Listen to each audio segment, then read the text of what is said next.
Gracias a Diego García Sayán por acompañarnos esta noche. Doctor García Sayán, usted ha sido ministro. Ahorita Jorge el Castillo acaba de decir, bueno, estos ministros que han votado por el sí, ¿no? O votaron a favor del retorno a la bicameralidad en el Congreso, como el propio premier Villanueva, tendrían que renunciar. Y ha dicho, y si no renuncian, esto es una interpelación.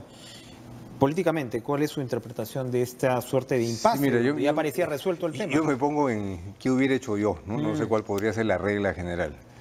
Pero si el jefe de Estado que me ha designado me desautoriza de una manera tan clara, en donde yo acabo de votar de manera visible y pública por una tesis sobre un asunto importante y fundamental, diferente, eso en la práctica es una desautorización, salvo que haya una explicación muy convincente, que yo creo que sería algo que los ministros en cuestión tendrían que darle al país, porque cada uno puede votar como le parezca, pero en un asunto que es aparentemente tan esencial para el jefe de Estado, que es su coordinador y jefe, digamos, creo yo que tendría que haber ahí una explicación, porque ha habido un cambio de posición, que es más o menos evidente. ¿Qué explica esa posición? Yo creo que el país tiene derecho a conocerla, ¿no? Lástima que se pierda la bicameralidad en este tráfago. Me da la impresión que ya esto no tiene vuelta para atrás, ¿no? Ya es una posición muy firme del presidente Vizcarra. Hubiera sido casi la oportunidad para recuperarla, pero en esas condiciones podría haberse encontrado otro camino. Yo no sé por qué no lo han hecho, que podría ser formular las preguntas de manera distinta. En ningún lado dice que las preguntas tienen que ser solamente una por proyecto aprobado. Puede haber una por norma aprobada. Una norma y una ley, o una norma y un proyecto, no es lo mismo. Una norma puede ser una regulación de una situación jurídica resuelta de una manera determinada. En este caso, 2 cámaras. Pero en el mismo acuerdo hay otra norma, es una norma diferente, que es la que se refiere al tema impugnado, ¿no? Usted acaba de cumplir una misión muy importante en Colombia y allá se vivió un referéndum también de manera reciente donde veías efectivamente esa complejidad en el cuestionario. No era tan blanco y negro. Tú puedes hacer más de una pregunta hasta por el mismo artículo, ¿no? Pero indudablemente en este caso se pudo hacer una pregunta adicional y no veo por qué porque cuando se dice no estoy de acuerdo con la bicameralidad, no se está diciendo la verdad completa, porque lo que no se está de acuerdo es con la forma en la que está regulado la relación entre el Congreso y el Ejecutivo para efectos de la discusión sobre la disolución del Congreso, que es un asunto diferente. Completamente de la naturaleza misma. Entonces la solución podría haber estado desde el punto de vista jurídico y político, ya no se puede, porque tiene que hacerse 60 días antes del referéndum, que es dentro de 2 meses, y podría haber estado en añadir una pregunta que era lo lógico. Cuando yo escuchaba más temprano la explicación, yo decía, bueno, y después he estado buscando, bueno, cuáles eran las preguntas, y las preguntas, en lugar de ser 5 o 6 o 7, son solamente 4, que evidentemente simplifica las cosas, pero en este caso es un tema diferente, que no tiene por qué haber estado incluido. Entonces, tal vez el tema de la bicameralidad en el ambiente no iba de ganador, ¿no? Porque al final de la historia se podría haber impuesto inercialmente la tendencia de los últimos 15, 20 años de que la gente se resista a la bicameralidad porque no se la cree de que va a costar igual que un Congreso de una sola Cámara. Puede ser esa una explicación más de política táctica. En estos días, por supuesto, el indulto, la anulación del indulto de Alberto Fujimori ha sido noticia, es noticia todavía. Su destino tiene un gran signo de interrogación y siempre pues será un tema relevante, trascendente para el país, sensible políticamente. Usted presidió la Corte Interamericana de Derechos Humanos, posteriormente fue la Corte que le dijo a la justicia peruana, resuelve si esto ha estado expedido de manera correcta. Se ha resuelto que no. ¿Hay alguna salida para un caso como el de Alberto Fujimori ahí? El presidente también nos comentó que probablemente esta ley de los 80 años podría darse, pero me imagino yo que el tema de lesa humanidad es también un candado. ¿Qué nos puede decir? Mira, 2 cosas. Primero, una reflexión casi introductoria, ¿no? Que es que este proceso, ¿no?, de control de convencionalidad hecho por la Corte Suprema, de una decisión tomada por el presidente, en este caso el presidente Kuczynski, es un perfecto ejemplo de cómo funciona la separación de poderes y el control de poderes en un Estado democrático. Quienes decían cuando fue el indulto, decretado por el señor Kuczynski, de que esa es una atribución absoluta, que no merece ni puede recibir ningún tipo de control jurisdiccional, estaban pensando en el Estado de Luis XIV y no en el Estado democrático de derecho, donde hay pesos y contrapesos.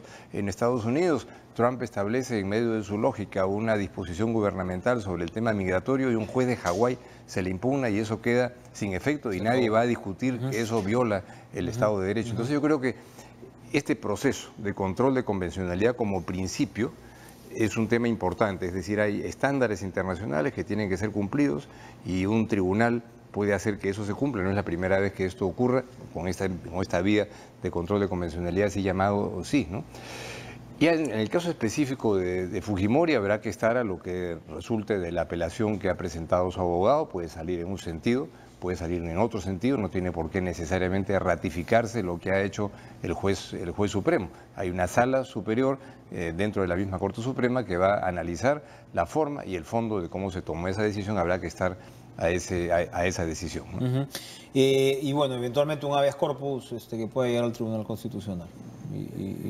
Sí, podría ser. Y evidentemente en el camino ya se sabe que se ha presentado un proyecto de ley para la casa por cárcel para personas superiores a 80 años con determinadas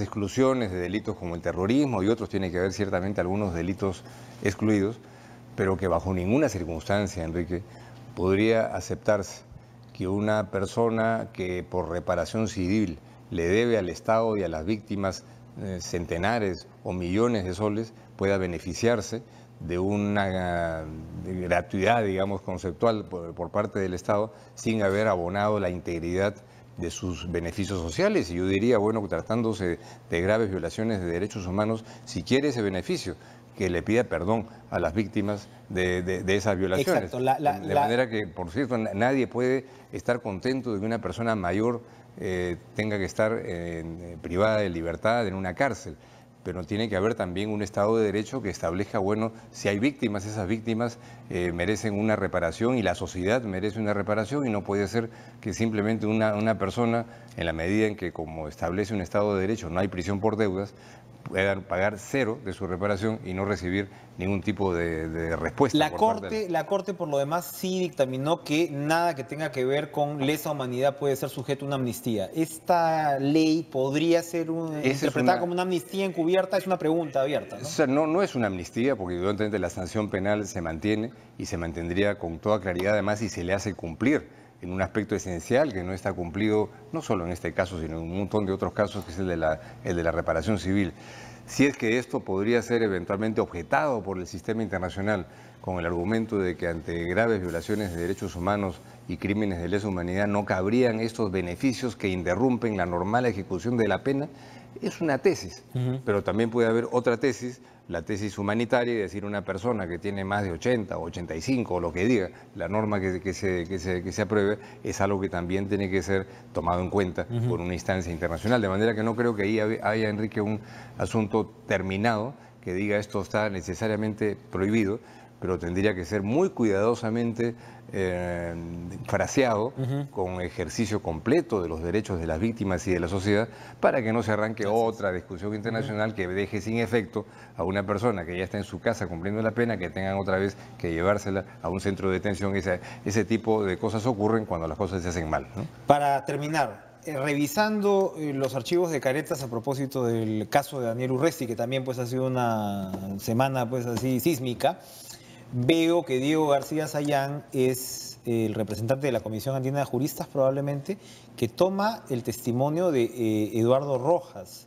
el periodista que sobrevivió al atentado de Urresti en su lecho de muerte, donde Rojas, entre otras cosas, ratifica que la autoría fue militar. Urresti, tras su absolución, ha salido a cuestionar esta autoría que ya estaba definida en una primera sentencia.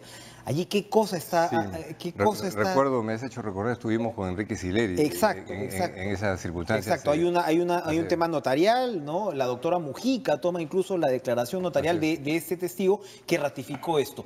Urresti a la hora de decir, no, esto ya se comprueba pues que fue Sendero Luminoso, que es lo que, no, a grosso modo dice, está tratando de escapar también lo que sería pues un tema de lesa humanidad que te va a perseguir hasta el final de los tiempos, ¿no? Sin duda, pero ya digamos, sobre ese tema yo no puedo sustituir a la justicia y decir el señor Urresti es culpable, pero sin duda que en la instancia de apelación, si es que este testimonio no ha sido debidamente valorado y tomado en cuenta al momento de elaborar la sentencia por la cual el señor Urresti fue absuelto, yo espero que sí se haga, y si se considera que ese testimonio es inválido o que no dice la verdad, eso debería de decirse claramente en la sentencia que resulte, y eso me parece algo sumamente grave y hasta sospechoso.